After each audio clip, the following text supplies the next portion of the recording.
We're gonna make our way back here again. What's today, Friday? Yes, it is. The beginning of the weekend. We made it to another week. Shout out to Essential Water. We trying to get this right here, but... Yes, Essential Water, official sponsor for the American Dream Radio. I feel a little bit more like the alkalines is kicking in and is doing something for me. Don't worry, we're going to... Well, I know I'm not hot as I was. You felt like you cooled down a little bit? I'm good now. So shout out to Essential. Mess with that a little bit as we try and get this right. But yeah, like I told you, Trev, we have something special. I was going to make sure we set this up. And right. I just want to make sure we do this right. You know, we got to give him his proper due and things like that. So like I said, I told everybody out there, we try and keep legendary talk as much as possible when we here and make sure we focus on legends, or at least I feel like it's a legend or should be. Or sometimes I don't even think they know that they're a legend. So, you know, I look at this man to the left, maybe y'all right, my left. I don't know how that works out there in TV land, but one of the persons I looked over and I looked at him as always one of my peers as I was over at my high school. I seen him at his, and they started to dominate after a while, and I said, oh, I got to get myself together. My high school was boys and girls. No, what high school? Yeah, I know I did that on purpose. I wanted to make sure I plugged what we was doing there. I hear you. So I started to look over at Grady a little bit, and some of the schools in that division with us, and the Lincolns and the Robesons, and Grady just started running off championships and being in the Garden every year. And after a while, even as a peer, you got to pay attention. Like, you should have transferred there. Listen, that's what you should have. I got a Grady story. I told you. I went there the first day. You should have went there the second day. I went to Grady the first day, right? It was a fight that broke out. I came all the way from like Bed-Stuy. Fight broke out the first day. Boys and girls next day. That was it for Grady. Crazy. Shout out to Grady though, everybody out there in Coney Island. But like I said, this gentleman here, 6'5", shooting guard. I feel like he was one of the prototypes in New York. You didn't see this originally. Like, they sort of made the big guys go into the basket, the little guys go where they go. And this gentleman immediately set the tempo for how a guard should look here in New York City. And just really made his way all the way from New York, Coney Island, slid through Hofstra, good program out there. And that's when I think he jumped on everyone's radar around Hofstra time as far as the world scene was concerned. And then you look up and he's in a Chicago Bulls uniform. And then, like time has flown because, it's like 10, 15 years later, he's now coaching in the D-League and doing some good things with the community and just running around. Feels like the whole world these days. Every time I look up on social media, he's everywhere. So I said as soon as I get my hands on him, I got to talk to him. Right. I'm going to ask him about this LaVar Ball. He was out there in Vegas a little bit. Ask him about this Kyrie Irving situation because I know he's paying attention to that. And without further ado, everybody, Mr. Norm Richardson, Brooklyn Zone. What's going on, Norm? What's up, man? Thanks for having me, fellas. Yeah. We appreciate you coming and coming to let us pick your brain a little bit and get into everything you got going on and what's not going on out here and who you like, who you don't like a little bit. But before we get into basketball, man, I'm going to bother you about some music stuff. Are you paying attention to any of this music that's going on being played out here at all? Man, I'm Jay-Z. J. Cole, Kendrick Lamar, out. That's it. That's it? Yeah. You're official. He came ready to go. I guess he must have heard about the... Don't worry, we're going to ask you your top 5 in a second. I need to know no in particular order. I'm going to wait a second, though. I got you. But Hove right now, I like the 444 album, man. You took that in a little bit? Dope. Love it. Right now, that's all that we playing in the car. Self-grown man. It made me... I left the strip club. Trevor and pulled me out the strip club. I ain't never put no money to my ear, but I definitely, I was like, all right, I'm going to get my credit together. So I'm trying to do that. Speaking of credit, doing a different note, that's one thing we're trying to do at American Dream Radio is help people with their dream and really realizing their dreams. One of the things we did was partner up with somebody that fixes credit. So again, I always try and plug that as much as possible. We said we was going to help the first 100 people. I think we've officially got up to about 60 people that we've helped so far, put them in direction with this gentleman. So again, everybody out there, if your credit is jacked up, you're really serious about chasing American Dream, please get in touch with Cool Ass Trav, King Khalil, anything like that. They might have to get in contact with you because I'm in contact with some people right now. I'm trying to fix my joints up. Well, yeah, either way. I got student loans. The idea is we want to point them in the right direction. I don't think either one of us I can't help you. I'm going to point you in the right direction. Somebody that knows somebody that knows somebody, and we can help you with that. But yeah, man, I hope you're paying attention to what's going on out here, American Dream Radio. That's what we're going to do, Trav. We're officially going to take one break. Just one. I'm throwing us some music. Jay-Z, I know we got some Hove or something in the can right now. That's what we're going to do. We're going to throw in some Jay. We're going to get set up. What I'm going to do is come back and just ask you about this NBA, this D-League, get everybody out there that's not paying attention, a chance to set up and stuff like that. Everything I can get you for, as long as I get you for, I'm action. You got me. We good. Let's go. Let's do it. Let's go. Cool ass Trev in the building. Yeah. King Khalil is in the building. Mr. Norm Richardson, legendary Brooklyn zone, Coney Island zone is in the building. We're gonna sit here and pick his brain for the next hour or so and see what he got for me, man. American Dream. Yep. Back in the building. Making that Hove do what it do, man. What was that? Family First and something else? Family Feud. Family Feud. Hove is crazy, man. He got some ish with him. He's boy. crazy. That whole album is crazy. Yeah, I'm thinking that's it for my dad. That's like him saying he's saved. Yeah. Yeah, he's saved. He done changed his life. He's telling people to do it. And it's like, oh, man, you have to grow. Yeah, that's good. Growth is good for us all, man. Speaking of growth, man, we got this gentleman, Norm Richardson is in the building and talk about growth, man, from Coney Island all the way to the NBA to the D-League. I'm going to get into your journey in a little while, but I got to ask you some basic American Dream talk questions and all that and figure out some things. You paying attention to this Kyrie Irving thing at all? Yeah, man. I've been up on the news. I've been checking it out. How you feel? Should he leave Cleveland? What's your real? Give me a real answer. Don't give me the D-League answer. What's the real? No, give us the inside scoop. That's what I want to know. What's the deal? Listen, man, if anybody who played ball, they know if you beefing with a teammate, especially the best player on that team, it's time to go. Yeah. So where you think he could, because what they say is he wanted to be the focal point. Yeah. And I feel like if you're going to be a focal, you're going to be on one of the worst teams just to be the focal point. And are you really going to? I don't understand it. I mean, I think it's more about his brand. It has to be, right? If you're the focal point and you want to build your brand up, you become the best player and help your team improve, I guess that's the best way to build your brand. But if it was me, I wouldn't be going nowhere. I literally wrote on Instagram today, I called winning, I said ego. It could be nothing else. Absolutely. Because he can't be in a better position than going to the finals every single year. Right. And Cleveland can pay him more money than anyone else. So I can't understand. And if LeBron leaves after next year, he's the highest paid player probably in the league on a team that's his own team. So this is more of a middle thing. I feel like Dan Gilbert and LeBron and the way they handled him in his mind. Yeah, like the way they handled him. I think he's doing it for the money. He can't. If he wanted the money. No, I know. I think it's like this. You he throw can't get more money than Cleveland. You throw a little rumor out there. You want to go somewhere. Somebody gonna say, "Oh, wait a minute." Being that everybody's throwing around these 100 M's in here, John Wall just got 150.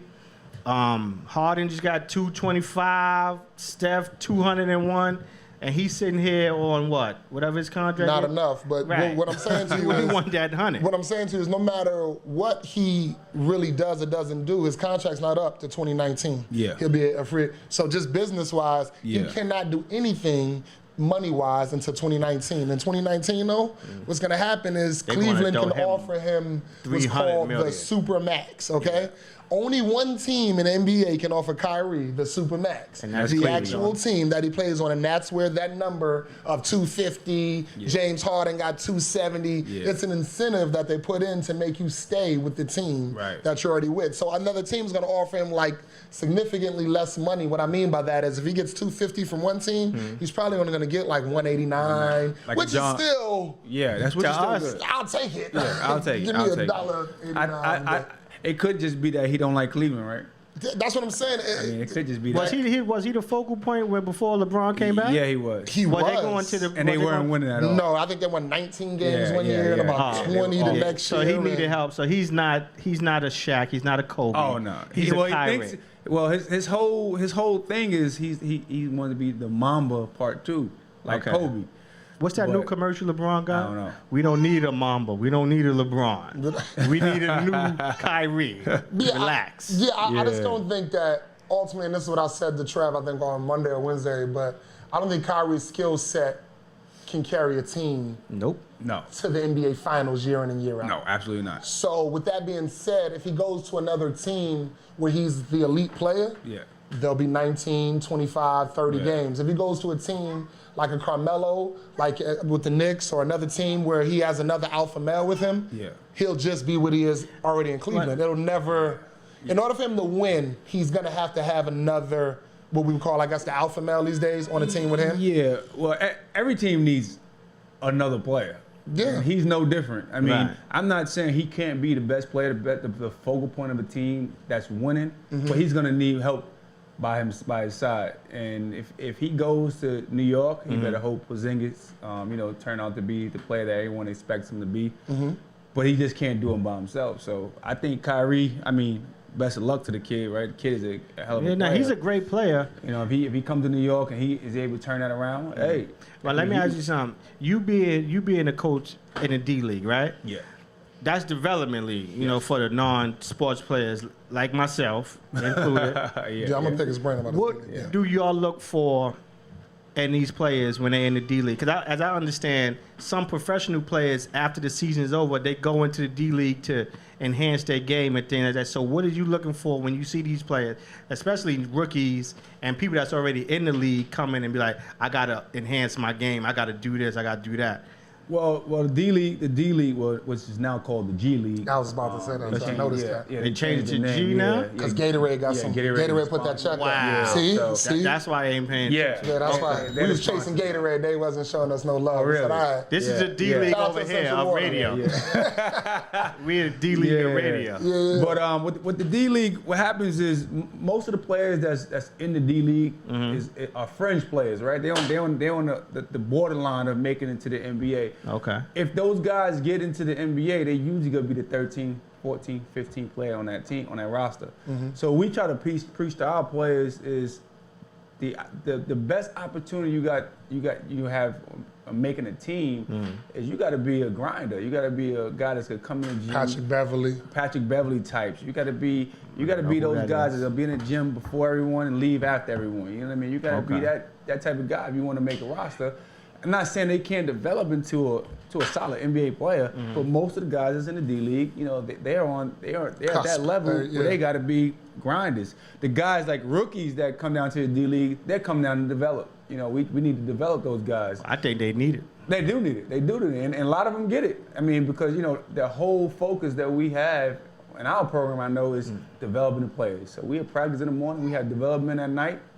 Especially with the rookies that's on our NBA team. So it helps out a ton, and then the players are very talented. Has a player surprised you that ultimately came there to the Erie team in the D League or in the G League? I'm sorry, everybody out there, but has been a player that sort of surprised you over the last year or so that you've seen and you really took you off guard, or you didn't know he was that good, or? I wouldn't say anyone surprised me. Okay. Pretty much, I've had players that I have been impressed with, this past year. But most of the players, they need work. They need the work. And we had guys who can play, but it was no surprise because I studied all these guys before they got here. We do a lot of background checks, a lot of intel, a lot of scouting, so we know exactly what we're getting before they come. Do you play with them, and do you be like, yo, I could bust you? I do. I play one-on-one, and I do be busting that.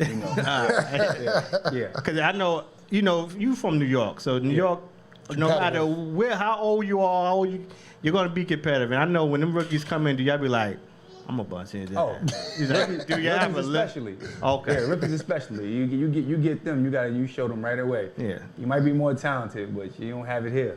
You know what I mean? Okay. How you feel about the one and done? Because I hate it. I don't have no problem with it. I wish it wasn't a one and done. I wish it was straight from high school. You wish it was straight from high school? Absolutely. And I say that because remember these guys are trying to reach their ultimate goal. Their ultimate goal is if you look at any profession, your ultimate goal is to reach the highest peak. Right. Right? The highest peak is the NBA. So if you're an 18-year-old kid that's capable of being drafted in the first round of the NBA, why not go out there and get No, I get it. It's just I feel like when you get there, then you really have to perform. Are they just looking to be in the league and not to get that ring? Well, I'll say this. Tell me what 4-year players are coming in and performing right away. The league, that's a man's league. So once you get to that league, the best place to grow is in the NBA. No, I agree with you totally. So I think if you have the opportunity, I don't know why they're stopping that. I'm all for the one and done, and I'm all for if they let them come back from high school. I'll dig it a little bit deeper. I felt like, and I think me and Trev touched on this the last time we talked about this, but I feel like it's more of a racial divide more than anything else, because when I look at the other major sports like tennis, when I look at baseball, when I look at hockey, They come out after high school, and we've never had a problem with a hockey player that comes out of the high school. Yeah. We've never had a problem with a baseball player. I know where you're going with that. I'm being honest with you. We've never had that problem with any other genre of sport. It's just when basketball and football, when the African Americans bust through that door and they look like they about to take this year in and year out, it's like it's a problem. But I take it one step further. Even the European players that come across, a lot of times, they really be 18, 19. The reason that makes it okay for them to come, and these are still high school players, is because they play professionally on that club over there. But that doesn't make them any different than an 18-year-old kid or anything. It's just that they've had exposure to the professional game. Most European players come, like the guy from the Knicks, he's 18. So obviously they have no problem with drafting that kid straight from high school. Right. See, I didn't look at it like that. I would just, my thing was, the era I grew up watching you. I grew up watching Mike. I grew up watching all those elite players, and they came and they played. You know, whether they was I don't even think they had one and done then. It wasn't really too many people coming out of high school. So when I watched them play and be like, they really went hard. I feel like this NBA is watered down because they're coming in chasing the money. I understand you want to reach your highest peak and make it to the NBA, cool. Granted, but after you get in, there's stuff you have to do. Like now you want to get that ring, and if you're just playing just to say I made it to the league, what have you really done? Well, I think they've done a lot. They accomplished their goal. Remember, at the end of the day, their goal is to make it to the NBA. Right. Now, there's players that went to college, right? That got to college, did 4 years, went to the NBA, and they're out the NBA. Right? So, I mean, at the end of the day, either you're gonna put the work in or you're not. The young guys, do they need more maturing? Absolutely. Of course. Right? But I'll say this: I played when I was in the NBA. I had 3 on my team, 3 guys that went straight from high school to the pros. Actually, I played with 5, and they were throughout my NBA career, and they all were. Do you remember their names? Yes. Go ahead, shoot them. Tyson Chandler. One. He's still there. Still in the NBA. He's still Phoenix Suns up there. Jermaine O'Neal. Just out, definitely. Right. Did he just retire? He just retired 2 years ago. Yeah, just out. Good career, though. Right, great career. I see this. Al Harrington, who also had a real long career. Jonathan Bender, that's my boy. He would have been pretty good if he didn't get hurt. And Eddie Curry, another guy who I mess with you and say that. Jonathan Bender and I feel like Eddie Curry both probably could have used an extra year to develop. Those other 3 players I felt like were probably ready. Al Harrington, I'll say Eddie was ready. Eddie was ready physically. Yeah. Now, his maturity level was probably needed some big help. Remember Eddie Curry played for the New York Knicks? Yeah. Do y'all work in the dealer? Do y'all focus on maturity and like focus on lifestyle after or during the NBA? Because a lot comes with that. It's a lot of pressure when you getting those big checks and you're 18 and you got everything in arm's reach and at your disposal. Do y'all teach them that as well? Well, that's the NBA's job. Development, right? That's before you enter the NBA, they have something that's called the rookie transition camp. Okay. So everyone's put through that camp for a week, and they teach you life skills. They got resources that you can reach out to, and help you with these things. A lot of people don't choose not to use those resources, but they do have some. I don't think they have enough. They should. Because I don't think life skills in a week is. It's not taught. But then again, that's why you're a professional. You decide to make that leap. Now you're a pro. Right. So once you're a pro, you got to be the one that that develop quickly, or and you'll be with men every day. Right. You got to be able to develop. You got to be able to mature and make sure you're ready. I remember hearing those stories about Kobe Bryant originally when he came into the league. And the Lakers a lot of time are doing men activities after they get off of obviously practice of their day. Yeah. And Kobe was such a young man that a lot of times he really couldn't go to a lot of the interactions and bars. Are we talking strip club? Because that's your thing. Okay, they were out of the strip club, and Kobe couldn't roll, okay? Kobe at 18. Kobe was on the Lakers at 18 years old. I know. In Los Angeles with $1 million. He couldn't go nowhere, though. He went to Disney World. I remember. Yeah, like he really couldn't. And he went to the prom with Brandy and stuff like that. He really was. Right. He was hanging as a grown man. He was in a grown man sport, but he was still a kid himself. Let me ask you, what you would do if you had $1 million at 18? I'm gonna be honest with you. I'd have lost it. I'm gonna be honest. 3 times over, y'all. No, you're right. Me at 18, I was oh my God. Yeah. Like, I mean, I was living at home with my mother, so it's really no responsibility. Right. And I get what you're saying. Like, you have to be quick. And I always wonder, like, do they teach them now? Because you're basically leaving home.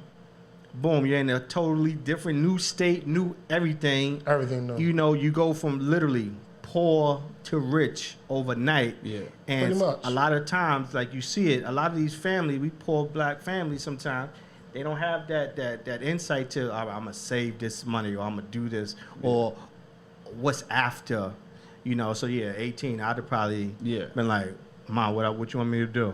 Yeah. I'd have bought a chain or something. Like, It's just easy. I $1 don't million know. is easily. I think we've all watched a lot of seminars, the He's Got Games, the Soul in the Holes. yeah, Where they, you know, you hear the college coaches 5-star camp, they used to give it to you like, you can lose $1 million in No, I get it. hour Then you or forget two, about like, IRS. All of a sudden, you just like, Yeah, I got $1 million. I Then don't even want to break it down, but trust me when I tell you, it wouldn't take me. Give me the $1 million. I'll show you exactly how to spend it. Yeah, right I'll now. get rid of it right now before we leave this studio, right on my phone. so I'll be what age did you get into the league? Man, you know, it's funny. I was Good question. I had no intentions on playing professional basketball when I first went to college. I didn't even think I was good enough. You know what I mean? Just to be honest with you. When I got to college, you know, I was playing and just having fun. And my sophomore year, I think it was a lockout year. NBA was on lockout. Right, We had I remember that. a lot of NBA teams coming to our practice because we had a guy named Speedy Claxton.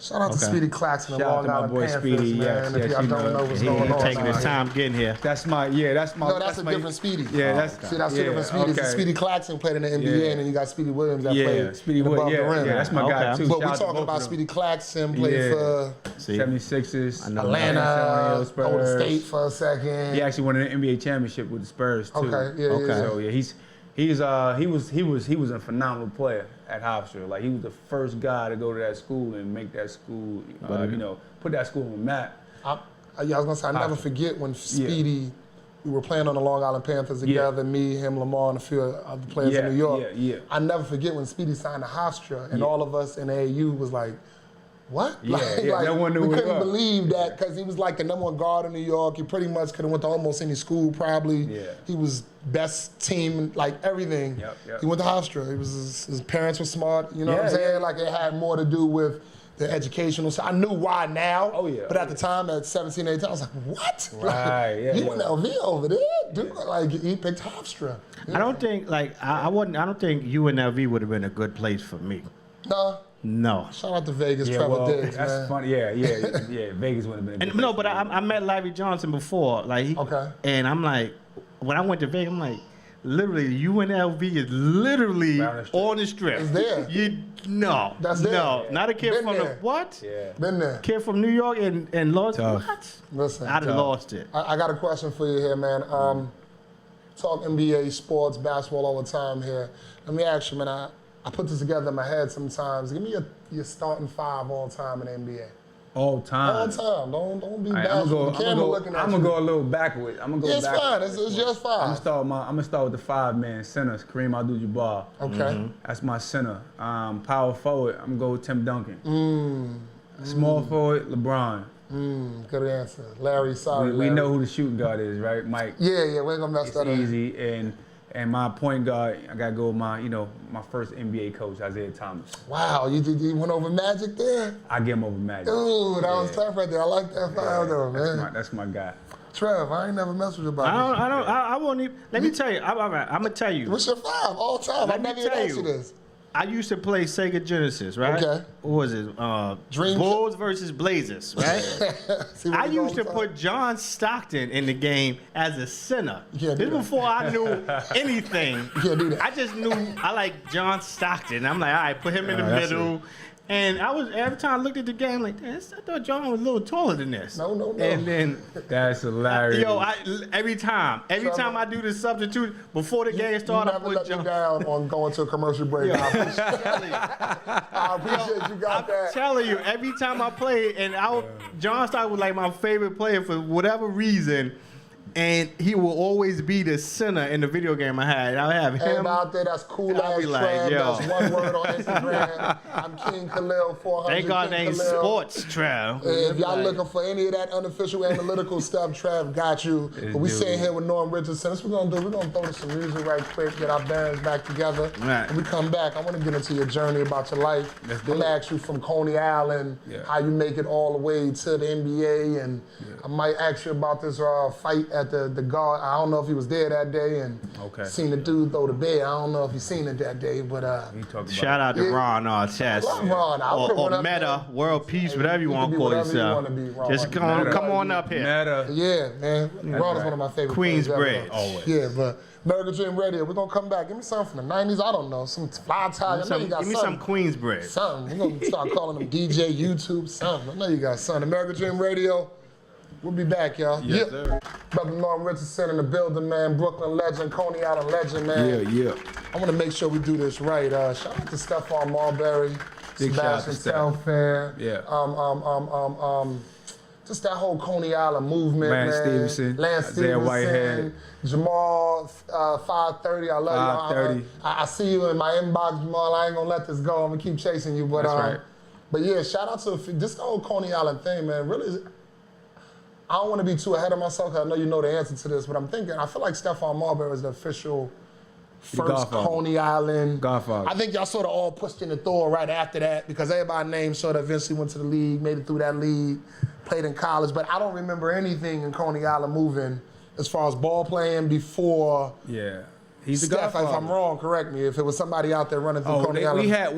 we've had players that was really good. Okay. Like his brothers was great. Yeah, My the brother- Marburys. Yeah, my brother played. He was really good. Mo Brown. We had a lot of players that could play, but Stephon is the Godfather. Yeah, why do you was the think he first broke one. the cap off out there in Coney Island? Why do you think that was like? He stayed on a straight path. Okay. You know, he stayed on a straight path. He did everything the right way, and he was the best player by far. My young boy Butchie out there too. Butchie, shout out to Butch Yeah, too. you Butch, already know. I Butch is wanna- all right right now. Yeah, Butch is all right now. That's all I want. I'm glad to okay hear that, right man. now. That's one of my Yeah, guys, yeah, man. yeah. But yeah, overall, man, like I said, you out in this D League doing this coaching thing, and that's all rolling. I'm so proud to see that happening. Anytime you. I can see a young man, just keep going with it, cause it's sort of hard. Like people like, Khalil, you on the radio? Yeah, it's like it's hard to find life after the fame, life after. Where do you go after the Pacers? Where do you go after the Chicago Bulls? Like, it's sort of hard to find that that balance again and just sort of feeling like yourself. In all honesty, I did some coaching and some gym teaching and some few other things, and every time I did something else, I was like, this don't feel like basketball. This don't. And you know, ultimately, the radio was the first thing that I bumped across that was like, all right, I'll be here early. I'm leaving late. Like, I'll sweep this place. It don't matter what it is because this is sort of what I wanted to do next, and this is why I sort of envisioned myself. It's good to see you. Right. I'm sure you envision yourself coaching and being in that pocket. So. Yeah, well, I always try to tell the players that I coach, you know, think about something you want to do after basketball. You know what I mean? Because the ball's gonna stop bouncing. It's gonna 10 stop years bouncing. is 10 years. lucky. You're If you're lucky to get 10 years. And I don't care if it's cross seas, NBA. Anyway. If you can play from 20 to 30, Oh yeah, you're you lucky. got lucky. You're lucky. Like it's just. Oh, it's serious like that? It feels like it's a lot, but if Yeah. you really think about it, there's only about 300 players in the NBA every year Yeah, it's on a 400. revolving door. Yeah. You got more than 300 followers on Instagram Yeah, right now. absolutely. It feels like, it's a lot of people in there. But it's not. It's only, 29 teams? 30 teams. 30 teams, about 10 people playing. The other two is on and off the roster. It's about 300 actual. About 400 players overall. In there. Yeah, the other 100 is in the D League. They out. That lad, like, trust me, it's about out those 300. Only 150 are recognizable names. Yeah. Like, it feels like it's a lot, but Well, I'm it's, gonna be honest with you. I know 5. that's what we said. So when you think about a career, it feels like Michael Jordan, I'm playing 15, 20 years, but there's a lot of people, like, I don't want to throw anybody under the bus, but there's a lot of people that only played 2 years, 3 years, That's 4 how it years, goes. 5 years, 1 year, and it's just like, in your mind, you transition yourself to say, well, what are you going to do now? Like, But when does that transition start? Like when you be like, how do you know? Okay, this ball is about to stop bouncing. I gotta do something. Well, for me, I know I started thinking about it maybe 2 years before I stopped playing. I was thinking about when I went overseas, I was always the captain of my team. I was the captain of my team in high school, in college, in high school. So I already had some leadership qualities coming up. I mean, in the sport. So I knew already I wanted to get into coaching 2 years before I stopped. So I started doing things with the coaching staff. Peeking in there talking bit. to them, having meetings with them, watching video with them, just to get a feel for how, how this, how that part worked. And when I got the opportunity, I realized, I said, wow, this is something I want to do. Not to get in your business, but to get in your business, what did checks look like for the coaching staff? Not as good as players. Not as good as players. I mean, they're good. They're good. They're good, but they're not as good as players. Players get, it's a player's game. No, I get it. Right? Because I know sometimes, a lot of times, people with that transition from money, they be like, oh, you take a big pay cut. Yeah, I don't know if I could do this. You take a big pay cut. Nice. Coaching, you take a big pay cut. But the thing is, radio, you take a big pay cut too. Cut. You get a stipend. Yeah, you get a stipend. Yeah. Big pay cut. I tell you though, it's priceless when you love something. It's priceless. You can't take that away from somebody. It's American dream, everybody dreaming the right Absolutely. way. Before we went on, you had said in your college years you didn't really want to play ball at first. You got into it like late. Well, I wanted to. I didn't. It's not that I didn't want to play. Yeah. I didn't think I was good enough to be a professional basketball player until after my sophomore season. I played for a guy named Jay Wright. Jay Wright now, he's gonna be a Hall of Fame coach. He coaches at Villanova. Right. Yeah. So he came to me one day. He was like, "Yo, what are you thinking about? And you ever thought about possibly being a professional basketball player?" I was like, "Nah." Never thought about it. He was like, well, I spoke to Jeff Van Gundy and a couple other guys, and they think that you have a shot. And when he said that, the antennas came up like, oh, really? Well, this is what we're going to do. We ain't going to jump too far. No, hold up. I got one more. We gonna get you come from New York. I got to ask before we go. Yeah. What team did you want to play when those antennas came up like? Knicks. Oh, you want to be? No, okay. Yeah.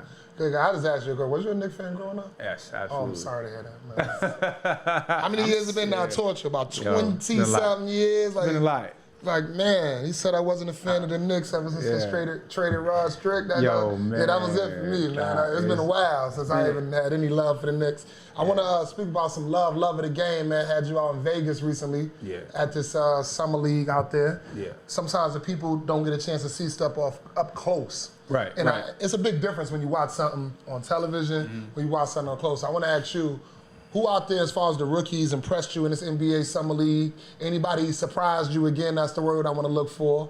And what did you think about Mr. Ball? I actually say that one for last, but first of all, was there any rookies out there besides him? Because I think he got Rookie of the Year and all of that out for the whole. Who impressed you out there in the Summer League, or anybody that showed you anything? I'll tell you who I thought was surprised for me was kid Donovan Mitchell. He went to Louisville. I think he's with Utah now. Either Utah or Denver. One of the two, I'm not sure. I watched him play. I forget what team he's with. But he played really well in the summer. Donovan Mitchell. He was definitely he's a New York kid actually. He's from this area. That's dope. And he was really impressive. And another kid, John Collins, I think, from Atlanta Hawks. Yep, paid attention. He was really good. But I tell you, this rookie class has the potential to be just as good as the 2003 rookie class with LeBron, Wade, Bosh, Melo Anthony. That kid from Dallas caught my attention during the Summer League. I didn't realize he was that good, but he looks like he's going to be a problem. Yeah, he looks like he's going to slide in under the radar. Yeah. Looks like he played a 1, 2, and a 3, depending on how they set it up. He's a player. He's super athlete. He just can make plays. He can shoot the ball. He can do it all. He missed a dunk. And I think it just made ESPN. It made on a missed dunk. Yeah, that's when you know. That's like when Vince Carter misses the dunk, or when Kobe goes out there and dunks on Ben Wallace years ago. It's like when those Summer League things start making sports in over and over again and getting everyone excited. I was like, okay, somebody pay attention to Dallas. They stole one out there. And he was like the 8th and 9th pick. He was the 9th pick. Yeah, we didn't even see him. I think I remember that dunk. Yeah, missed it. He missed it, but he tried to go over somebody's head. Yeah, I remember. When you see Patrick Ewing and all the other old guys up there start jumping up and down, like that's when you got something there. What did you think about the kid from Boston, Tatum? I think I picked him as my Rookie of the Year. It's early for me, but okay. I think I'm gonna pick him. But what did you think about him? Did you get a chance to look at him? I was impressed. I think he could score. He could score the ball. He's talented, man. And like I said, these rookies are really talented. Okay. And I think he's gonna be a good player. What's gonna help him is he's going to a team that's already has established players. Mm-hmm. So he got guys who he can learn from each day and compete against each day in practice. You know, Brentwood, the kid Gordon Hayward now. Yeah, that's gonna be a nice. You know, and it's gonna be a nice way to just to play against. Transition, Yeah, yeah, exactly. both For of him them, to go back and forth and keep learning. He's gonna be a really good player, in my opinion. I think he'll be really good. All right, well, that's good to know, man. Y'all see, I got a little bit of insight. Now, we're going to get into this one. Yeah. You got, I think, Rookie of the Thing or MVP out there, whatever they call that, this LeVar Ball kid. Did you get a chance to watch him? Lonzo boy. Lonzo Ball. See, right. we do this all the Father time, LeVar. and this is where it's crazy. LeVar got everybody chasing him Yeah, around. we're just becoming crazy. And I said this to Trevor, I was like, we got to make sure that we don't. Yeah. But that's gonna happen for the next couple of years because Until he builds his. LeVar is still he just did that nonsense with the AAU team leaving after they got a tech. Everybody pack up, let's go. I say, that's normal AAU stuff on the low, though. Like, That's been going on forever. Like, that happened? Yes, Yeah. yes. There's no rules. There's no Yo. fines. There's no that Oh, like yeah. AAU. It's just that light is on him. So, but I literally, didn't see- I I didn't seen know the that. AAU game where Ron Artest's father turned over the table at the Gauchos gym, and like I've seen some AAU situations where it's definitely like, whoa, like Yeah, I didn't know that happened like parents that. running up the score, everything you can name because no AAU's no rules. joke. AAU, they do it all. Yeah. Oh, okay. Do it I all. want to ask you about Lonzo. Yeah. Sorry, shout out to LeVar, but I want to Yes, ask you sir. about Lonzo. Yeah. And what you think about his game? And Yeah. does he remind you of anybody more than anybody? And I mean, I really like him. Okay. His basketball IQ, his passing is A+. You see the floor. He really makes teammates better. I think. I mean, everyone knows that he's in the same mode as Jason Kidd. You know, just his ability to pass and make guys better around him. I think he's more athletic than Kidd. I'm not saying he's gonna be better than Kidd. I mean, the jury's still out. But I was impressed with him this summer. Okay. Obviously, he has work to do, but he played really well this summer. What do you think he needs to work on? He needs to. I think he needs to get stronger. You know, course, he's rookie. right now his body's rookie, so he's gonna develop that with maturity and just be in the weight room with the strength and conditioning guys. I think he also needs to improve his shot. Okay. I think his shot got to get better. I mean, Slow he can wicket. shoot the ball. I'm not even talking about the way he shoots it. I'm just talking about Consistency. can he shoot it with consistency versus that type of defense, night in, night out. And I think he needs to get better in half court. He's great in transition, getting out in transition, getting guys the ball, getting guys shots. He gets the ball up court to the right guys.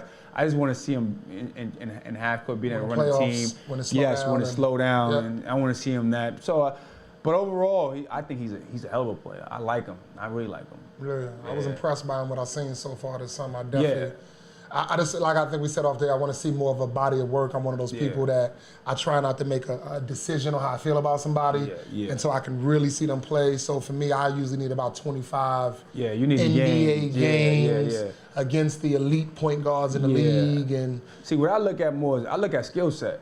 Like, if you got the skill set, I think he can translate. skill set. And he has it. So I don't think, I don't think it'll really be, I don't really think it'll be a problem with him playing against those guys, especially offensively, because he has the skill set offensively. Now, on the other end, it's something that he needs to improve, and he's gonna have to challenge because he's gonna have a tough night in, night out. Yeah, they got him on the list. He's definitely on NBA's hit list. Like, Again, I'm I gonna think bust his ass. I think his daddy did that for Sounds him. about So. right. Yeah, I think his daddy gave him that old hit. So he list. definitely has to show improve. I mean, I watched a little bit of the game that he played, his highlights. They try to do the whole because it got to be the shoe sneaker thing because he wore his own shoe, didn't score as much, and when he changed shoe, every time he changed a different shoe, he made more points, and so I'm like, all right, you could tell he's good. It's just I don't think the team he's on doesn't have too many. I don't think he has players that he could really look up to, and get that. Like you said, he needs to mature and get those. Get that from them. Well, that's why Magic was trying to get a veteran point guard to be with him. Yeah, Right. He needed that, but Derrick Rose wasn't trying to come off the bench, so he turned it down. Who's rookie of the year this year? Who do you got? Anybody out there that you've seen? If I had to make a prediction, Dennis Smith Jr. Nice. That's my rookie of the year. Okay, Yeah. good to know. So I'm gonna keep that in mind. Oh yeah, keep that in mind. Just unofficial. Yeah, I'm gonna keep that. We start betting around here in a second. Yeah. Put that money up. Put that money up. Put that stipend up. Put that. That's what we getting We're working on it, man. We're working on it. Yeah. But I guess more than anything right now, I want to make sure we leave enough time for ourselves to do this and try and do this right. Yeah. We do on American Dream Radio. We try and we call it like a timeline. Okay. So people can hear your journey. It's a kid out here in Brooklyn that hopefully tuned into us or catch this when we post it on YouTube or something that would benefit, I feel like, from your journey, the Tyrone Grant journeys and homicide journeys, and just even to see the different angles, because when we spoke to homicide, to see him coming straight out of the street ball angle versus I feel like me and you came from more of a traditional schooling, do the right thing, and you know, sort of ended up in that pocket. So I guess more than anything, we start this journey. Name is Norm Richardson. Is that official? I heard it was Charles in there. Is that a? That's my first name. I'm a junior. So. Okay, yeah. I was about to say, don't try I to always sneak went by past Norm. me with this right now. I threw my government out there. We do some research here. They're gonna find you. They gotta find you now. But I'm only gonna say it one time. But I had to plug you a little bit with that one. Okay. But where were you born and what year? I was born Brooklyn, New York, 1977. Okay. I'm Coney Island, born and raised. You know, I started playing basketball at age 12. Okay. What made me start playing was my older brother was playing. My older brother, Derek Brown, he went to Providence College. So let me remind you before that, between 0 and 5 or 6, was you no sports? No sports. Well, I wasn't in sports. My family was big bowlers. Bowlers? We lived in a bowl now. See that? I didn't see that coming at all. Oh yeah, we lived in it. Okay. Like you still got it? Yeah. Nah, y'all don't want to do that. Nope. Y'all don't want to do that. Smart move. Nope. But I take my wife and sometimes I give her the business. Yeah. Shout out to the missus. Yes. So yeah, we were big bowlers. Summertime I would do a little league. My pops put us in little league. Okay. Little league. Basketball, bowling, baseball. Okay, baseball. So those are two sports I did before being introduced to basketball. My brother introduced me to basketball. So between infant and 12, yeah, you really. I was no basketball. Okay. 12 years old is when I first started. I went to see my brother play. Wanted to play, and I don't know if you know. He was playing at Prospect Heights. Yeah, I know your brother. Yeah, Prospect Heights. Yeah. Yeah, I know your brother. So when he was playing, I went to watch him play. I was like, damn, this is cool. I'm gonna try this out. So you was 6th grade at the time? I was in 6th grade. Okay. And they had a guy named I know you probably familiar with him. They had Brooklyn, USA. Ziggy and Tippy. Yeah, So Ziggy, we're gonna get him up here. Yeah, you gotta get him up there for sure. Tippy definitely. We were speaking the other day. Tippy, I love Tippy. Yeah. Tippy actually one of the guys who taught me how to play. He brought me in. They brought me in for a tryout. I was tall, long, and lanky, and I was young. So they say we'll keep this kid and work with him. He got some potential. Tippy started working on me. Ziggy started working on me with left-hand layups, and that's how I started playing. Where were you going to do that at? Was that at the? They would usually be at. We started at St. Thomas Aquinas, right on Brooklyn and Flatlands and Flatbush Avenue, and then we would always go to the Best Out Y. Okay. So the Best Out YMCA is where we used to be. Bedford Y. Bedford Y. Yeah, right there. Was that Franklin? Oh yeah, right there. Shout out to Brooklyn. Yeah, you know Franklin where it is. Yeah, right off Notion. Yeah. So we used to be over there. Franklin. We used to be over there playing.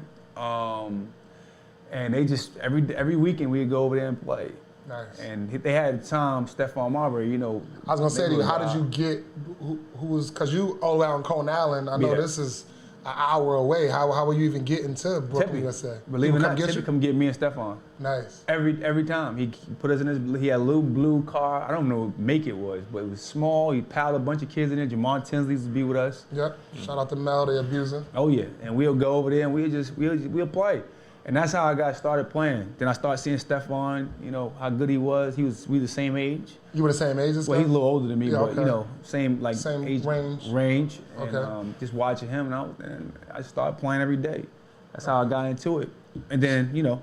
So let me ask you, did you play in junior high school, 6th, 7th, 8th? Did you play on the team? No, I played with Brooklyn USA. Okay, but you didn't play in the school? No, never played in school, no. So let me ask you this, by 8th grade, you had never played for any school at that point? Never played for a school, it was all Brooklyn USA. Okay, so you played the AU circuit, moving around like that? Yeah, moving around with them. By 8th grade, I actually learn pretty quick. And I didn't even realize it. You know, you don't realize when you're playing ball how fast you're learning. Absolutely. Till people tell you.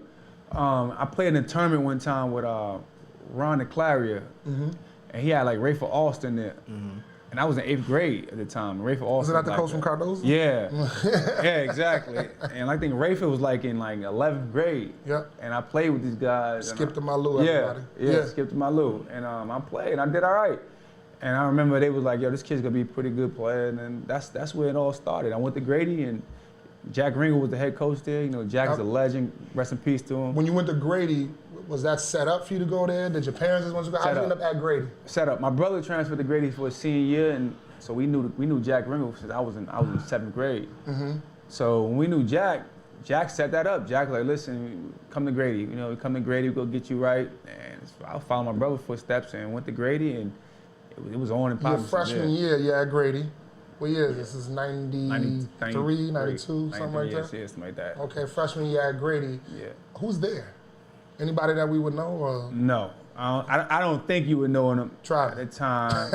Maybe. Was Tyrone there yet? Tyrone Grant was there, but just believe it or not, he wasn't playing. No? Tyrone didn't start playing basketball until his junior year. Shout out to Tyrone Grant for confirming, because you just confirmed the story. Yeah, he definitely. Because we don't know if Tyrone be lying out here. So I appreciate you confirming that story, because he said he ain't playing no basketball. Yeah. He was a West End. His parents wasn't trying to hear none of that. Tyrone was. I remember when I went to the coach and told the coach to put we got to put this kid on the team, and the coach was like, no way we're putting this guy on the team. Why? Because he thought he was a thug. Yeah? Yeah, he thought Tyrone was a thug. Tyrone was, gambling and hanging out, doing all the wrong things. Tyrone about 6'8" at the time. Gambling. I said, Ty, what you playing CeeLo for, man? You supposed to be on the team. And Did you know he could play then? Or? Yeah, because we used to play at lunchtime. We go to the park right next to our school. Okay, yeah, I know exactly. He would be killing everybody. I was like, God, who was this dude? Okay. This dude don't play. So we got him. We had a coach named Derek McMahon, Jock, we call him, from Coney Island. Jock was great. Jock made sure all of us was good. And he grabbed Tyrone up and took him under his wing, man. Thank God, man. This guy went on to become legendary. Yeah, that goes on big things. Yeah, shout out to Tyrone Grant, man. I'm glad we got to confirm that. Yeah. I shouldn't have confirmed this for you, Ty. So so now, boom, you are a freshman at the school. I'm a freshman, yeah. Tell me about that freshman year. Did you start that year? What happened that freshman year for you? Well, I came in freshman year and I tried out. At the time, this is when they had tryouts. I don't know if they still even do this today, but I'm out the loop. Yeah, I'm out the loop with high school stuff too. But they did tryouts and stuff. So we went to tryouts. We had about 50 people come to tryouts, and we always playing. And every day the list would be up on who was on the team. Yeah, of course. You go so look at that. Your name was on that list. You know you were good. You're all right. You know how it is. Yeah, of course. And that last day, with the last list, my name was on there. So I made the team, but I didn't play a lot. Don't worry. I was on the bench. Yeah, I was on the bench. You're a freshman. You wasn't supposed to. Wasn't supposed to play. And I didn't start playing until the playoffs came. Okay. And they gave me an opportunity, and I played well. And this is high school. This is high school, my freshman year in high school. I would say you jumped on my radar about sophomore, junior year. Yeah, so, yeah. I was about to say, I definitely. Yep. Sophomore year for sure. I started. Yeah, Grady started to. Who was on that team your sophomore year? He moved fast. Tyrone Grant. Okay. Was on the team. We had Jaquay Walls. Shout out to Jaquay. Who also got drafted. Yeah. In NBA, so that's. We went out to California together. He was in Compton. Okay. And JC. Got you. Shout out to Jaquay for that, man. Jaquay was on the team. Roberto Gittins. Yeah, that's a good friend of mine. Me and Roberto are probably Yeah, I know him too. Roberto? Yeah, Roberto's yeah, I played ball. Yeah, you ain't do nothing. You did nothing. Me and Roberto played on the Long Island Sound together. Man. Okay. Yeah, years. Yeah, years me and later. him went to Hofstra together, so. Okay, yeah, Roberto did go to Hofstra after. That was my boy, though. Guy. So we had, believe it or not, we had 4 Division I players on that team. Yeah. No, actually, we had 5. We had Lamont Perry. Yeah. Lamont Perry was on our team as well. Lamont Perry was he signed with Nebraska. So we had 5 Division I players on that roster. And our sophomore year we had a really good year. We beat Lincoln that year. They had Stephon Marbury, Jamel Thomas. Everybody else. Yeah, the rest of Coney Island. Oh yeah, the rest of Coney Island. Butchie. So we had a good team that sophomore year, and that's when I started to take off. Okay. And then that summer I started playing at Riverside Church. Why did you make the switch from Riverside Church to Brooklyn USA, or what was that? I thought Riverside did more than Brooklyn USA, traveled more, was on more circuits than Brooklyn USA was on at the time. eventually I think Brooklyn USA started to Catch get on up. these circuits. Yeah. But at the time, Riverside they were Sure. everywhere. We were going to Okay. France in high school. Yeah, of course. I know. So I'm like, if I'm going to France in high school, I can't turn this down. So they came to me, they wanted me to play, and I went to play with a Derman player. Ernie Lloyd was the director at the time. And we went up there and played, man, and that's where it started. That's when everything Who was on started that happening for Riverside me. team? I played with Ron Artest in the Meta World Peace, Elton Brand, Eric Barkley, Anthony James Glover. Felton. We actually won a national championship. Yeah. AU national championship that year. So it was a good experience. And then after that, we get invited to the ABCD camps. I mean, going into my senior year, Nike camp, and we go to play at these camps and start getting recruited. I wanted to touch on that because I know I get a lot of mothers sometimes that are like, well, I want my son to go to NBA, and I always tell them, like, listen, if he's not in one of these elite camps his junior year, going into his senior year or sophomore year, he's not going to make it. Yeah. What I mean by that is you watch the Lenny Cook stories in the ABCD thing. If they don't go to ABCD, the Nike camp, one of these elite camps, the colleges don't get a chance to see him. So I think that's a good bit of information for all the parents out there. You got to get your kid into these camps early. Are these camps free? Well, no, they are. Well, I'll tell you what. They're free, yes. They free if you got potential. I'll tell Yes, you. Yeah. that's why they're free. Yeah, today is different though. They have a bunch of things that they do today, and you don't necessarily have to attend the camps now because AAU is what everyone has an AAU team. Yeah. And every college is at AAU events. The only difference is the colleges are going to AAU teams that are winning. So if you have a college if you have a AAU team that's winning, the colleges will come see you.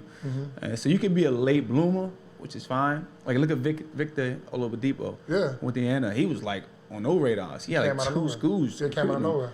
And he ends up now he's a lottery pick in the NBA, Million. making millions. Yeah, I was Exactly. a million. He did all right for us. So you got guys that make it that way. The problem with the parents are they have no patience.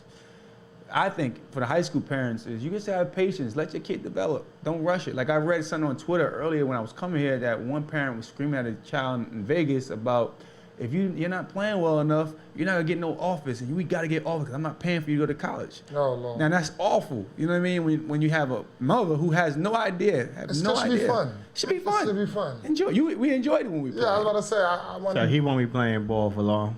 Probably not. Probably not. Yeah, because when parents do stuff like that, I think it'll turn the kid off anyway. Let me get back into you. You're junior now. You done got your Riverside Church thing popped off for you. You sort of found your feeding, I would say, in the basketball world. You definitely came on my radar at this point. Yeah. Grady, you guys are playing your junior year. That team is all right. Did you? What did that team do as far as playing was?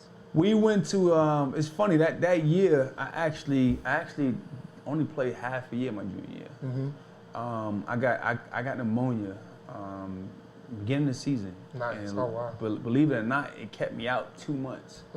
So I didn't play that year. So we actually went to the semifinals.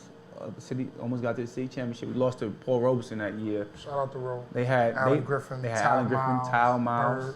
They had Jamel Jones, Watkins, Jamel Watkins, Eric Williams. Yes. Look at all those Division I guys you just named. Yeah, they were Phil cheating. Grant. Phil Grant, shout out to Mo. I love you, Mo. They had all those guys, and we lost to them that year. And I still get the finger pointed at me because I didn't play that year. Wow. They thought we would have been able to beat them if I played. I said I don't think we would have been able to. They were deep. Yeah, that was a good They team. were tough. So they beat us, and I didn't play that year. And I remember I got out the hospital after my junior year, and I think I went right to France with Riverside. Okay. I think I got right to the AU circuit. We went to Boo Williams, then went to France, and then we started that AU circuit. Yeah, the circuit was everything. It was especially. everything. So now you go to your senior year. Senior year, I go Killed the into summertime. Yes. I know you did. This is how everybody gets wind of you officially. Yes. Now everyone's on it. Yeah, everyone knows who I am. Why? I got a question for you. Yeah. Why didn't you play as much street basketball? Because I know that's not something we thinking about, like New York City, the Rutgers, Dykeman. Do you feel like you're not a street baller? Or? I tell you why. I think we played so much basketball at Riverside. I didn't think I needed to. Okay. Like I know most of the guys that was playing street ball were from uptown. 'Cause that's where a lot of the terms was going on. Right. They all was from Harlem. Me and Tyrone was Brooklyn kids, traveling all the way uptown to play. So when we had time off, I wanted to stay home and hang out with my boys on the block. Gotcha. You know what I mean? I didn't get a lot of time. Every weekend we were on the road when I was at Riverside. Then in the summertime, the whole July we were gone. And then in August, 5-star was there. So we were going the whole summer. So do you think like street ball is relevant to get a player's development outside of once the season is over and they go to Rucker ain't what it used to be anyway. Right. So I don't see where just the circuit, the street ball circuit. Yeah, I think it is. I think it's changed, but I think it helps people out. Look, y'all had Homicide here. Right. Homicide made it through that. Right. So it's but relevant. it's like, but right now I don't see it where. It used to be. Yeah, people used to go there. You actually see the stars. Yeah. You had better seats than the Garden. Yeah. It's different now. And now it's like. I saw that sidebar. I blamed. I think it started with Booger and Soul in the Hole and that whole unit, and then with Skip to My Lou coming in. I just think the star power's not there because they don't come out and play anymore. And as soon as they decide they want to return, the star power, what I mean is, as soon as you start putting the pros out there, then everyone it'll come back. But for whatever reason, about 5 to 7 years ago, it felt like, especially the Ruckers, it felt like that this was like, we ain't coming here no more. Like they come from time to time, but it used to be at one point, I know it used to be like Allen Iverson's here, Kobe Bryant's here, Stephon Marbury's here. I remember when LeBron came. LeBron is here. I remember when he literally straight from getting signed to he's in Gaucho's gym walking across with Lamar Odom, they all play. Right. Do y'all scout? Do y'all scout in those street tournaments too? Nah. Well, not even scout, but just look at them and say, all right, this might be something, or no. Okay. It's hard to get I think it's hard to get a measure of. Yeah, you can't measure the competition. Increases every time you go up to a different level, is my way to put it. So street ball is maybe C level, then you got the D League, who's maybe B level, then you got NBA. The NBA's level A level, is best way I can say. But I'll tell you this though, street ball might be D level because you still got cross season. Right. Yeah, like and another thing though is the structure. You know what I mean? Like you can't really scout a player and get any structure from street ball because D League, NBA is all structure. Right. So you got to be able to fit into a system that we're running. If you're in the street, that's mainly one-on-one, clear out, what I mean, get whatever buckets. Guard get their hand on that ball first. Yeah, there you go. Everybody's a point guard. So listen, let me jump back into this because we always run out of time. Yeah. I swear today we're not, though. Okay, I got you. You are officially now senior in high school. Yeah. Said I ain't worried about no street ball. I done been to France. I done did everything I need to do over the last couple of years. Yeah. Senior, were you being recruited by, obviously you end up at Hofstra and some other schools. Okay. Because that was my worry my junior into senior year because I wasn't really catching no traction, even though I was moving around a little bit. So were people on you already, or? I had several schools that was interested in me, but one of the issues I had was I think academically I wasn't qualified yet. I didn't take my SATs till late, so a lot of schools was turned off because of that. What does that mean, though? Because I know what it means. I know Trevor, he's a genius, so he definitely knows what it means. But you have so many people out here in the world that are not even quite sure. There's a mother somewhere that's like, what do they mean? What do you mean when you say academically qualified? Well, in order for you to be academically qualified, you gotta make sure you meet a certain requirement that the NCAA measures has a measure up to, right? So you have to have a 2.0 or higher in all your main courses and make sure you're on course to graduate, and you got to score. At the time I was coming out was 820 on your SAT or above. Yep. And I had the academic part. As far as school, I just didn't have the SAT scores. I definitely didn't qualify, everybody. Yeah. Shout out to junior college. JC, yeah. If you didn't qualify, I was a water boy. I literally, that's what I'd have Well, when you mean qualify, we mean like you have to have, in order to go to a Division I year. All I had was probably the 2.0.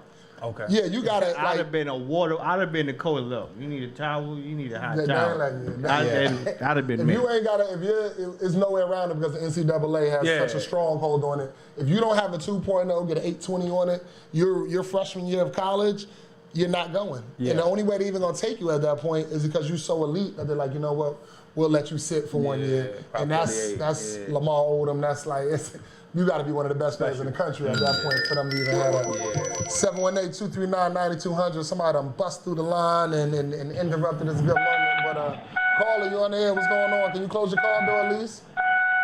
American Dream Radio. What's going on, fellas? It's 950 Kev, man. Join the conversation. What up, Kev? Kev, man, love you, man. Thank you for calling up, brother, every time, man. We appreciate you. No doubt, man. Enjoying the conversation. I remember, Norm, because in those glory years at Hostel where Jay Wright was rocking the suit game and everybody thought he was Steve Harris, with Speedy Claxton. Those are great times, man. So, congrats on your success. But I wanted to talk to you about the one and done and the younger players that are now starting to morph into the NBA. Obviously, we know these guys are talented, but it's almost like become baseball, almost the baseball draft, where you're drafting on the potential. Talk about that from a standpoint of how you feel it's affecting the game. And as a D-League or the G-League coach now, how are you, getting these younger players? How is that, molding what you do that goes now to the next level in the NBA? Well, I would say it affects the game. I think from a maturity standpoint, like I mentioned earlier, I think these guys aren't as mature as as they should be coming into this league. It's a man's league, obviously. But I'm like I said, I'm totally not against it. I think most players, anybody that's in any profession will want to reach their ultimate goal, and the ultimate goal for these guys is reaching the NBA. I think one of the way that we help them in the G League is we have more time than they do in the NBA because we have less games, to work with them. We have the resources, and obviously that league is just strictly for development. And I think with us, we get a chance to not only develop them on the court, but we get a chance to hang out with them off the court. I know I did a lot with players of our team, sitting down with them, having conversations. I played in the D League once upon a time, and so I know, I know how it is. I have an idea. Right. I played in the NBA, so I also have an idea of that. So I always give them input and insight on that. And I think, for the guys that want to improve and want to move forward, they take that in and they listen, and it helps them. But there's always going to be guys that don't take that advice and don't take, what you're saying, just because they're not mature enough, not because they don't want to, but I think just because of the maturity level, and then it affects them. So in turn, it happens to affect our game. You know what I mean? No doubt. One last question for you, brother. Since you're obviously saying, listen, the pursuit is the United States of America, capitalist society, the pursuit of going after your dream. Do you see the G League now with a little bit more extra money in it, a little bit more exposure, allegedly, kind of taking over the kid that says, well, I'll go to, like a Dennis Smith Jr., play on a bad team at NC State. Maybe I'll go to the D League, the G League instead of that. Or, a lot of these kids now, the new fad is they're going overseas for a year. Do you see the G League kind of taking that over a little bit for the kid that's one and done, or you still see the one and done system in college move forward? Well, I think the way the G League works is any guy that's one and done, most of the guys that's one and done and they get drafted in a lottery, they usually don't end up in the G League. They usually end up on that team, whether it's a bad team or not. And I think they're an asset to that team. They're getting paid a lot of money, and they will rather those guys get NBA experience, court experience, and learn that way. They're expecting them to play right away. There are some that are sent down to the D League or the G League, we'll say, to play and develop. It all depends on what the parent NBA team think they should do with that player. So it really doesn't depend on, or it really doesn't come down to what we want what the guys to do, or we think what they should do. It all comes down to what that GM of that NBA team think that player should do. If they think the player needs to be in the D League or the G League to improve, they'll send them down. But most of the time, the one and done guys are definitely going to stay in the NBA and play. Fair enough, brother. Thank you so much, man. Fellas, continued success, man. Thanks, got a great show. Thank you. 950 Kev, everybody. I want y'all to make sure y'all tune in Saturdays, 10 to 1 o'clock. He definitely going to give you some good content and some good conversation. But like I said, Norm, that was some good questions. Kevin's like our local Stephen A. We have him call up. He's a host on another show, 950 Lounge, from 10 to 1 on Saturdays. But he's a good sports guy. So every time I tell him, call up, let me make sure we get that rolling. But This we're gonna do, we're gonna get into one little quick song. Trev said he's gonna run to the bathroom. He promised me he was. And we're gonna come back and try and cover this Hofstra all the way to the NBA, to this D-League thing in 20 minutes. We're gonna do this whole thing as possible. And just, you know, we're having a good time here. American Dream Radio, cool ass Trev, Mr. Life of Your Party, DJ Fly Ty. I know you out here somewhere. King Khalil, Miss Tiff Real Estate, Norm Richardson, we in the building. Yeah. What was that, King Kunta or something right there? No. Slid in there. I don't know nothing about no. What's that boy name? Stick to sport. Kendrick who? That's not King Kunta, Who but is that's that Kendrick boy? Lamar. Yeah, one of them little nappy-headed boys. Yo, Right? this kid is crazy. Listen, man, shout out to Kendrick Lamar, man. I know you out You here are somewhere. not a DJ. Nah, it's not my thing, man. I tell you all about Norm Richardson, though, Yeah. man. That's what I'm here for, man. Norm in the building, everybody pay attention. Legendary talk. Hopefully, I get a chance to get your hands on this one of these days when me and Trav decide to put out some more content to the world. Right. But we got to start to get stingy and hold on to some of this. I think some of this stuff going to become legendary, so we make sure we keep our hands on it. Let's fast forward the story a little bit because we're going to run out of time. Officially, you got recruited by a few schools. What made you decide to go to Hofstra? Roberto Gittins. It's real simple. You know, that was my high school Roberto, teammate. man. So I said, yo, I want to follow him. Okay. And you know, we made it Was happen. Roberto at the time a higher recruit than you? At the Absolutely. Time? Okay, yeah, I'm trying to put it together, but I Yeah. feel like, He was yeah, higher I was going to say Roberto at the time was yeah. really, Oh yeah. He had Syracuse and everybody had them. okay, Yeah. okay. Shout out to Roberto Gittins, man. Did, That's my guy. How long was you in college for? I did 4 years. Okay, so what's your degree in if you have to? Physical education. Okay, so you good. Oh yeah, I'm straight. Yeah. Oh, yeah, I graduated. Yeah, you good. Yeah. You Did ain't- you ever I plan on snuck out. using that, or did you think you were going to use that? Or? I did. I thought I was going to teaching, Okay. but teaching, coaching, same thing to same. me. yeah, parallel. So let me Yeah. ask you, man, you all now freshmen, you over there at Hofstra. Who's on that team? Anybody besides Speedy that we would, I'm Jay Speedy, Wright, the coach? Roberto Gittins. I'm not sure if you guys are familiar with Jay Hernandez. Yes, I am. He's the assistant coach for Orlando Magic right now. So we were all together on the Okay. same team, and you know it's a good move for me. Again, I went to Hofstra. I didn't play a lot from the start. I was coming off the bench, wasn't getting a lot of minutes. Halfway through the season is when I broke into the starting lineup. Okay. Freshman year? Freshman year. Well, that's big then. Yeah. I went from averaging 4 points the first, I think, 12 games to like 15 points, 14 to 15 points the last 14 games. Second half of the season. So yeah, that was big for me. And then again, it was similar to my high school career. After that year, my freshman year was done. I went into that sophomore year ready. I worked out the entire off season with this guy Brett Gunning, who's now the assistant coach for Houston Rockets. Yep. So we worked out the entire summer just on everything, shooting, ball handling. And I came into my sophomore year with just ready. Like I want to have a good time, have fun. And I was actually a leading scorer my sophomore season. How many points did you average that year? I think I averaged 15 points. Okay. 15 points a game. Division I, 15 points is a hard thing to do. I'll tell Yeah. everybody that right now if you don't know. So Yeah. I thought that was an accomplishment. Make sure we celebrate that one of these days. Yeah. You ever go back and look into that Hofstra footage or? Haven't done it in a while. Okay. I used to do it. I did it more when I played. Because it used to bring me some motivation. I used to Okay. watch it, but I haven't watched it in a long time. I got to skip over some stuff because, like I said, we always running our mouth at Yeah. American Dream.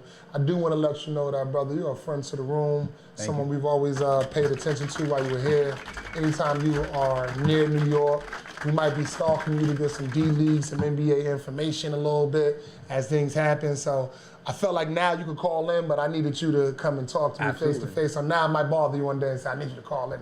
Say I'm going to wait. whatever you They're going to do something in the NBA. I'm going to Yeah. need somebody to talk to me about Yeah, this. send But, some of them D-League Whenever you players up here like, yo, let me get at them.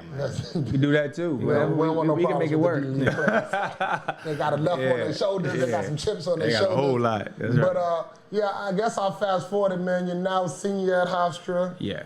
Took in 3 years. Yeah. Everything is going good. Senior year, you're there. NBA, I think they mentioned it to you now because that's Yeah. what we saw the Trav jump into. Is now you get, I Yeah. got your back now. See, now you're now senior in Hofstra. Yeah. Looks like the NBA lockout, I think, happened or is about to happen. Happened already. It happened already? Yeah, before. Okay. Take me through that process because this is where it gets interesting because I feel like you on my radar, obviously the circuit's radar when we talk about AAU, but being on the NBA's radar is like, that's grown man game. Now you move into a different plateau of life and everything else, and checks start getting discussed, and it stop being a game as much, and it becomes a business, and you know that type of thing.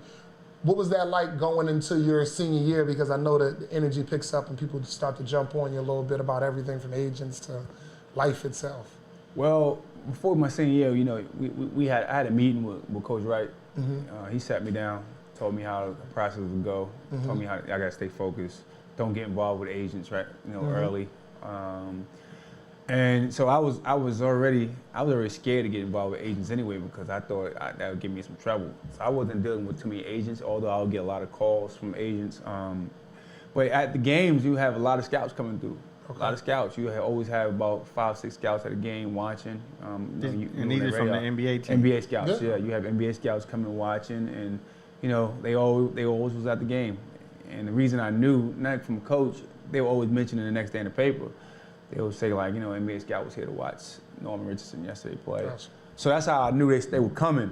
So I always made sure to walk in and be at my best professionally. May not even play the best, just make sure I did everything the right way once I stepped on the court, warming up. Which is important. Preparation is the most important. That's what they watch. Now I know, because I'm inside now, I know what they look for.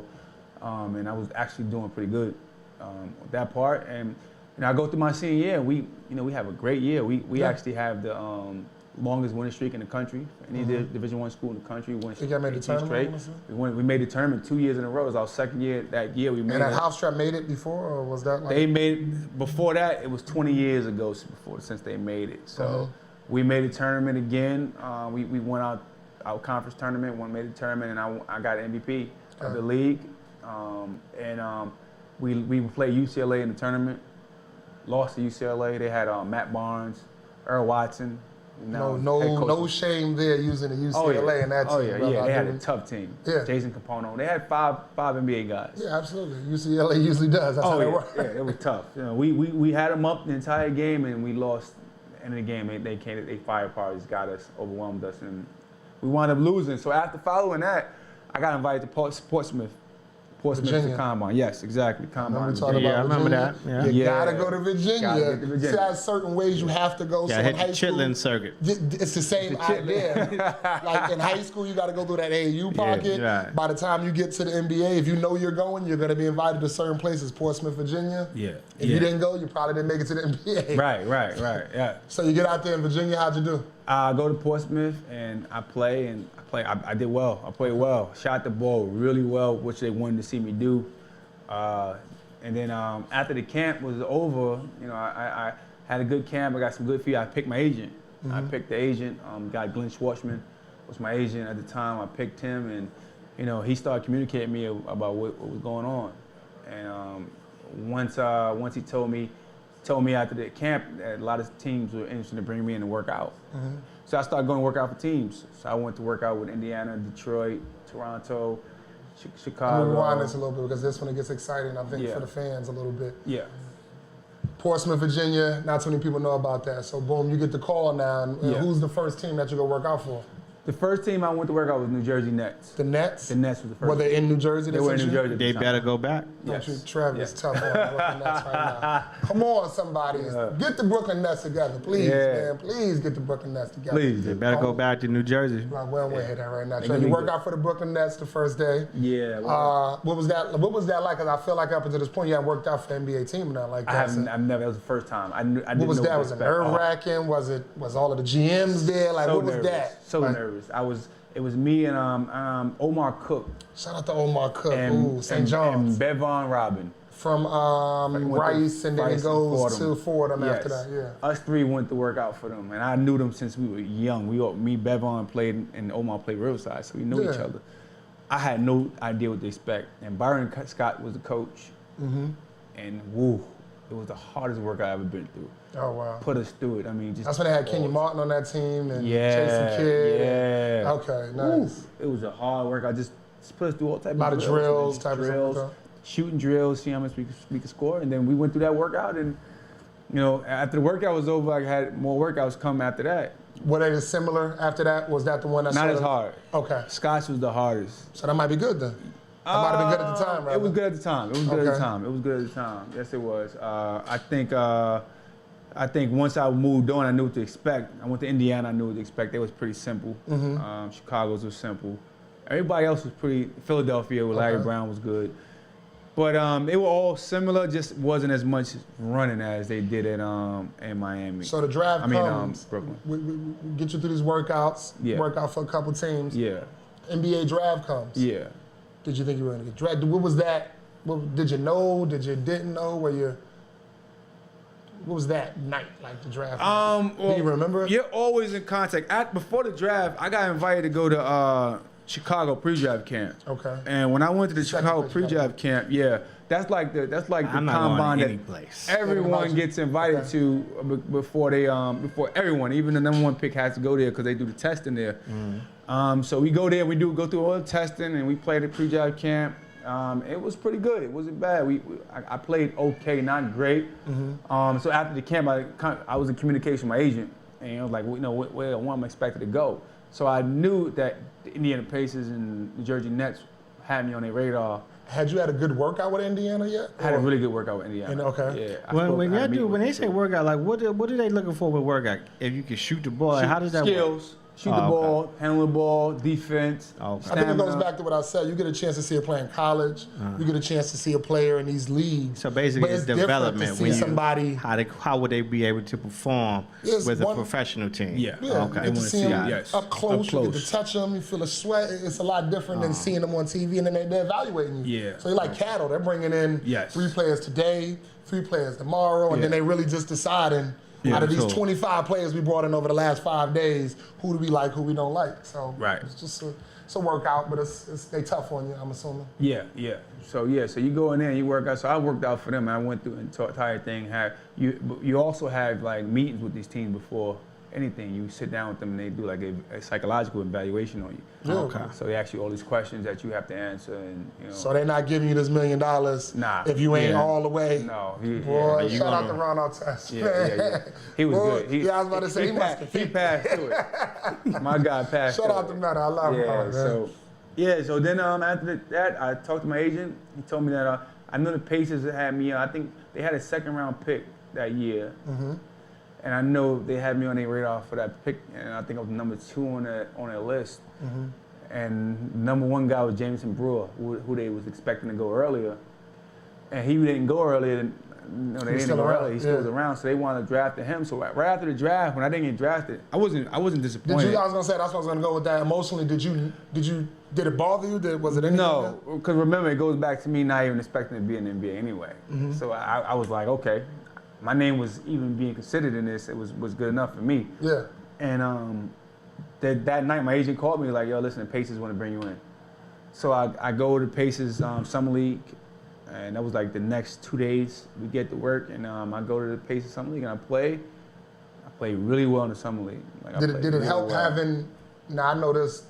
Wait, before we go, so you didn't get drafted when you said that they brought you in? I didn't get drafted. I went undrafted. I was bought in by the Pacers. Okay. Yeah, I didn't get undrafted. Yes. That's what they do when they don't want to pay everybody, so they still can bring you in ultimately, and now you're not. It doesn't guarantee the contract. Yes. Oh. Only the 1st round pick gets a guaranteed contract. Yeah. Okay. Even that guy you see in the 2nd round, if he goes and stinks it up and his name is not big enough, he can get cut. He'd be in the D League. Yeah. He'd be right in the D League. Like, there you go. That's what he's headed to. Yeah. Okay. But I was gonna say, getting back to that, the Pacers in that moment right there. Did it help that you had like the Ron Artest and those other people sort of floating around that sort of was familiar with you a little bit? Did that help making the team? Once the summer league started, once everyone started to be there, and no, okay. Because the thing is at the end of the day, you know these guys. It helped me personally. They didn't help me get in because they don't really take that as any weight. But what it helped me was I was confident to know that I can play with them because I played with these guys. Yeah, of course. So the confidence was there. I'm like, yo, I know I played with all these guys, so I know I can play. Yeah, that was like that was the Riverside Church team. Right. / Brooklyn USA team. Right, exactly. On the Pacers. Exactly. So maybe Jermaine O'Neal might have been the only one, but every one of those other players. We had Mel Tinsley and all of us. Al Harrington, Ron Artest, yes, Steven Jackson played in the circuit for a while. That was the exact AAU team. Like that's what I was like, okay, so we were good. We were good. So I played that summer, and then summer league you played. Did you know you were going to make the team? Because you still. I had no idea. Okay. I had no idea. I didn't know until after I left. When I left the summer league, that I think 2 days later, I got a call from my agent. And he said they want to sign me. Okay. So I said, they want to sign me. Let's get it done. They signed you for a 1 year deal, I'm assuming? They signed me for a 1 year deal. Okay. They signed me right there. And you played what? How long did you play? You played 1 year with the Pacers? Now, this is how I went to Pacers. I went to Pacers for that year. Traded to? And I got traded to the Bulls. Now, who was in that trade? Because I already know the answer to this, but I think My boy, Jalen Rose. Uh-huh. Shout out to my boy, Jay. Funny guy. And just get Travis Best. Yep. Okay. Shout out to Travis Best and Jalen on left Yep, hand, yep. Georgia Tech. Trav, my man. boy. You got traded with 2 lefties. 2 lefties. Yeah, that's nice, right? So you got my traded boys. from Pacers to the To the Bulls. Bulls. Yeah. Okay. How was that? How was that transition from city to city when you getting traded, or what is your mental like when you get traded? Was that during the year? Yes. It was Okay, tough. so you, wife, kids, everybody got to get up and go? It's tough. Yeah, you gotta get up and go the next day. Yeah. So the thing is, I didn't even know I got traded. I was at home sleep, and I think it was on TV or something like that. And I think Nice. my mom's called me like, "You're in Chicago now?" Like, no, I'm in Indiana. She's like, "I just saw on ESPN that you you're in Chicago. Like, I didn't know nothing about that. So I go to the arena, and then they called me, told me to go to Donnie Walsh's office. They He's done like, took the thing off the thing. yeah, you're done. That's like that. It's all business. Like, it's no No emotion involved. nothing. Listen, all right, you got traded. You gotta go. So you know, we So talked one for a night while, stand. Yeah. So that was it. So who was on your team with the Bulls? Because the Bulls in the night, this was around. This was a Jalen Rose team. Jalen with Rose. a headband Yeah, still. yeah. I remember that team too. This is Jalen Rose. I think Kobe might have Tyson got y'all 80 Chandler. that year. Nah, he Is didn't that the kill us 80 that years? The Nah, next year? Nah, he didn't kill All right. us. I was saying it might have been the next year. Nah. That was Toronto, matter of That was fact. Toronto. You That get wasn't 80, us. so I'm That sorry. wasn't That I'm was sorry. when Kobe was just retarded. Yeah, I'm Like, sorry. Yeah. I ain't want to disrespect him by Chicago. I'm He was sorry. killing though. Nah, Jalen he Rose got- was on that team, though, Jay Rose on the team. that Kobe got Is that 80. is that what the year that Kobe did that to New York and he killed him?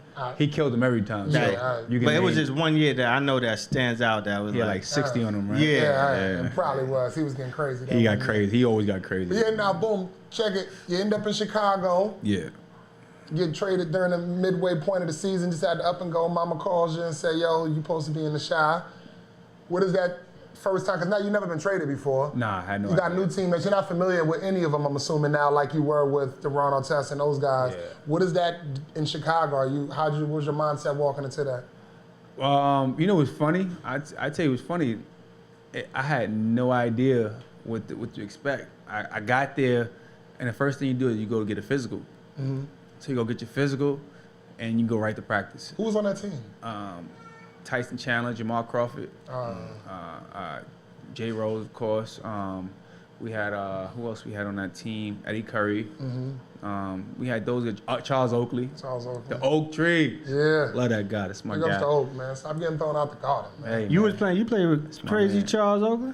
Charles Oakley is the best guy you ever want to meet, man. Okay, well, He's bring a it down, great come up dude. man. If I meet Charles in the Yo. dark alley, I don't know if I want to be. You would love him. He'll have your back 100%. So shout out to you, Charles. Yeah, Them he's old one- Knicks, he's man. one- Them yeah, old he's- Knicks. yeah, The he's one of old the Knicks. best. Yeah, But you're in Chicago now. So you get there, and when I got there, we did we had a game that night. Nice. So we got there, and we playing the Knicks. Right. And you go right there, and once you clear the play, you suit up the play. Listen, I know I'm gonna jump out of this NBA in a second and then try and finish this up. Mm-hmm. I want to know, do you still got your old jerseys from these teams? Yeah. That's the first thing. You got them somewhere? Yeah. All right, both colors. You got the whole little. I got everyone I got. All right, Everyone I ever had, I'm not getting rid of those. Nah. Nah. I'm gonna catch you on the autograph. So I'm gonna have to go get me a Norm Richardson jersey and Yeah. see what's up. I'm assuming you hung them up and did something nice with them. Yeah. I always mess with people. I was like, I don't care if you played in the NBA 1 year, 5 years, or 3 years. If you made a leap to such a high plateau, Yeah. it should be celebrated night in and night out because there's people out here like myself that would have killed half the free world to get an opportunity to play for 1 day. So It's big. shit, we definitely want to commend you and let you know you. like the journey was amazing. But I'm glad to see that it's not over. Yes. After the NBA, 2-3 years in that league, what do you have next? You go across seas somewhere? I went overseas. I went to first place I went with was Italy. Italy? Yeah. In the what was that? The Tel Aviv League or something like that? That's the that's they call that I guess they call it Liga A. Yeah, okay, yeah, the League A did it. There you Liga go. A, Okay. Yeah, so How was that experience? Because you're a kid from Coney Island again. You're in Italy now. Culture shock. Culture shock? Culture shock. So you starting to step into my world. I lived in like Chile and some Yeah, other so places. you know how it is. Right away I had to go. They ain't give me no look or nothing. Nah. I said, go on right on over. Right on over there. I hear you. So Italy, culture shock for you? Culture shock. I mean, Okay. it's a different lifestyle, different world. I get it. Where'd you go right after Italy? After Italy, I went from Italy, I went to Serbia. From Serbia, I went to Yeah, get us through this one. France. France. From France, I went to Poland. I finished in Germany. What was your, across seas, what was your best experience? Like what country was Germany. that? Germany? Germany. Yeah. I lived in Luxembourg for a little while. Germany was alright. I was in Trier. I'm Okay. right near Luxembourg. Okay, we used to go. Phil Grant was out there. Yeah, my boy Mo. Yeah, I did a little moment in Luxembourg too. I used to be over there. But Germany was your best place? Best place. Why? Just felt like I was home. There's so many Americans in Germany. Amsterdam was right there. Right. You're surrounded by all the countries: France, Amsterdam, Belgium. So it's easy to get to every country, and then it's a good country to be. So you got American bases. You go to Army base and feel like you're at home. You have some fun, man. So I thought that was cool, and then I got a chance to be out there and meet some cool people. So that was cool. That was cool. So let's fast forward this a little bit, because in about 5 minutes, we're still in there, now we're still in time. That's fine. Your coaching. Yeah. How'd you get here? What just happened? Germany? Germany. What you was over there doing in Germany? Well, when I was What's going on in Germany? when I stopped playing, I had I was looking to get into coaching, and I came back home and I was talking to some people about getting into coaching. And at the time, I didn't finish my degree yet, so I couldn't get into college coaching. And that was the first place I was trying to get into, but I had to finish my degree first. And when I went back to school to finish my degree, I got a call from a team in Germany. They were like, "Yo, listen, you want to get into coaching? We got a position for you." And it was through a girl that I knew. She was like, "Yeah, they're interested in you. So if you want to do it, you can do it." I said, "Yeah, I'll do it." Okay. And I wound up signing to go coach in Germany as my first coaching gig. And I went over there. It was an excellent experience. I met some great people. It got me, gave me that feeling that I want to do it. Okay. Do you see yourself as a head coach, maybe in the D League or one of these other leagues or in the NBA at one point? Well, that's my goal. That's my goal. Right now I'm just trying to step by step and get better and better each day. But my ultimate goal is to be a head coach in the NBA. Okay. That's where I want to be. I got the opportunity in the D League to be assistant coach. I got a chance to be a head coach in the D League, and now I'm striving to be a head coach in the NBA. Well, that's what we do at American Dream Radio. We Right. sit here and we keep dreaming and we keep dreaming, and eventually this stuff turns into a reality. So I appreciate you for putting that dream out there. And just coming up here overall and just spending this time with us today and Thanks for having me, giving man. us a little bit of insight. I know I'm gonna steal you again one of these days when you're in town. You're a friend to the room. Anytime. Anytime you got something going on, anytime you got something to promote, please feel free to call us, and let's make sure we say it 100 times over. We're sort of starting to do this, starting to work out real good here. What I'm gonna ask you to do is a kid in the Bronx, is a kid in Brooklyn. They're paying attention to this, and they found you because kids tend to find these type of things. And looking for some advice for that kid, man. What would you tell that kid that, I want to be in the NBA, I want to go across here, I'm serious about this, I'm gonna have you look into the camera, and this is really like something that we're gonna try and use as these advice moments. Okay. Because it probably can help a kid somewhere that's younger and just really aspiring to do something. So I got this, I wanted you to leave us with this. Okay. And we all about to get out of here, but tell Okay. the kid something about what he can do and how he can get his life together. Well, I would say the first thing to do is you gotta set goals for yourself. Set goals for yourself. Whatever you do, you gotta set goals for yourself. When you set a goal for yourself, you must put in the work, because the work is what's gonna get you to reach that goal. And just say if you don't reach that goal, but you put the work in, you have nothing to be ashamed of. And that's the way I live. That's the only way I knew how to live. It's the way I did it. And I think those are the things you do. If you want to get to the NBA, set that ball high, work to get there, and if it happens, it happens. If it doesn't, don't feel bad if you put the work in. That's what I would say. Yeah, I like it. Yeah. American Dream Radio, King Khalil, Cool Ass Trav, Norm Richardson is in the building. Norm, do me a favor. I know your social media. I'm like, Norm got 600 fans. He don't care nothing about social media. But for the sake of this situation, I need you to tell everybody, because somebody gonna try and stalk you, find you. Where can they find you at on social media? Somewhere. They gotta be able to find you somewhere. I'll say you can find me on Instagram at Coach_Norm21. Norm 21. Yeah. I Coach mess with underscore Norm 21. Coach underscore Norm 21. I mess before you get off the air. Norm Rich before you get off. Don't worry, I'm gonna plug him 100 more times. I mess before you get off the air. At least 3 people from your camp made sure that they reposted you being here today. So Trav comes up to me and said, "Who is this? And who is this?" I said, "Well, obviously they love him because he don't care nothing about social media and I love it because I'm sort of the same way. I'm trying to get better with it, but man, we appreciate you coming here, brother. Thank we you, appreciate fellas, the for having family me, man. here, man, and just see y'all in the background a little bit. Yeah, I got the wife and the baby here. Happy my wife, happy life. That's baby. what they say, man. Yes. I'm trying to get together. Hopefully, rub off some of this good. Before we go, I got one last question. Yes. Your baby. Yeah. Are you looking to have him play ball, or is that a thing for you? I'll say this: my wife played. Okay. So she's. This is a Lyra loving basketball that's thing. That's what it is. Okay. She's more of a fanatic about basketball than I am. Okay. So I have no choice. I see he's suited and booted, ready to well, roll. we know she's here right now. What we're going to do is steal her another day because I know she got some big things going with basketball. So one of these days, young lady, we definitely going to keep you off air today, but we're going to steal you one day and have you come up here and tell me everything you're doing too. You know, we like the whole family to... One person winning, we all winning, man. Thank you, Kyle. Appreciate American it, Dream Radio, Cool Ass Trav, Mr. Life of Your Party, King Khalil is in the building. Trav, where you gonna be? You got the weekend, yeah, come on. Yeah, it's the weekend.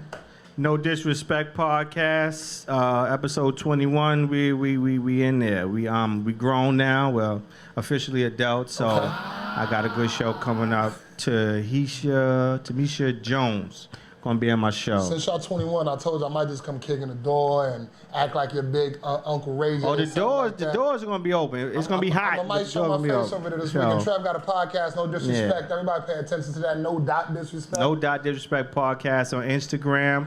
No Disrespect podcast on YouTube. Y'all can subscribe to that. Sonny, check I that like out. them stickers. I know you got something to do with them stickers over there. I got that's the card. We've been vandalizing the city. Yeah, make sure we put them stickers up everywhere. I'm gonna get something going on. But one more time, y'all, the legendary talk. Thank you so much, Mr. Norm Richardson in the building, King Khalil in the building, Cool Ass Trav, Mr. Life of Your Party, DJ Fly Tie, American Dream Radio. We out of here. Yep.